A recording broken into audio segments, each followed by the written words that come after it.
দাদু বাড়িতে আমরা এসেছিলাম ঈদের পরের দিন বেড়াতে। তো আমরা ছাদে উঠলাম আম পাড়ার জন্য, আর এমন সময় ঝড় শুরু হয়।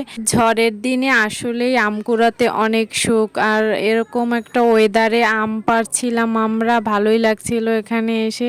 আর এই গাছের আমগুলো অনেক বেশি মিষ্টি হয়, যদিও এটার ভেতরে অনেক পোকা থাকে, কিন্তু অনেক বেশি মিষ্টি লাগে আমগুলো।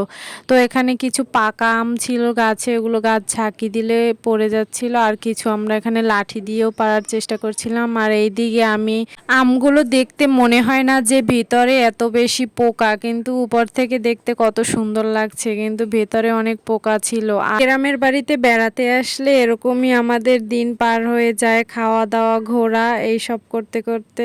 পরে অনেকগুলোই আম আমরা পেরে এখান থেকে নিচে গিয়ে এগুলো কেটে খেয়ে তারপরে আমরা নদীর পাড়ে ঘুরতে যাব সেই প্ল্যানই করছিলাম, কারণ আমাদের বাড়ির পাশেই নদী আছে। তো নদীর পাড়ে ঘুরতে যাওয়ার জন্য আমরা বের হব, এমন সময় বৃষ্টি শুরু হয়। এরপর আমরা বৃষ্টি থামার অপেক্ষায় থাকি। এরপর আমরা বের হয়ে গিয়েছিলাম, আর রাস্তার পাশে দেখলাম যে এখানে একটা কদম ফুল গাছ ছিল। এরপর আমরা এখান থেকে অনেকগুলো কদম ফুল পেরে নিয়ে তারপরে নদীর পাড়ে গিয়ে, আমাদের বাড়ি থেকে নদীর পাড়ে যেতে মোটামুটি 5 মিনিটের মতো সময় লাগে। তো আমরা হাঁটছিলাম এখান থেকে, বেশি দূর না। এরপরে আমরা নদীর পাড়ে এসেছি, আর এসেই দেখি যে এখানে মাছ বিক্রি করা হচ্ছে, আর এই মাছগুলো একদম তাজা, এইমাত্র নদী থেকে ধরে নিয়ে আসছে। আর এগুলো ছিল চিংড়ি মাছ, আর সাথে কিছু শলা চিংড়ি মাছ ছিল, আর অন্যান্য মাছও ছিল। তো আজকের ভিডিওটা ছিল এই পর্যন্তই। সবাই ভালো থাকবেন, সুস্থ থাকবেন। আল্লাহ হাফেজ, অ্যান্ড থ্যাংকস ফর ওয়াচিং।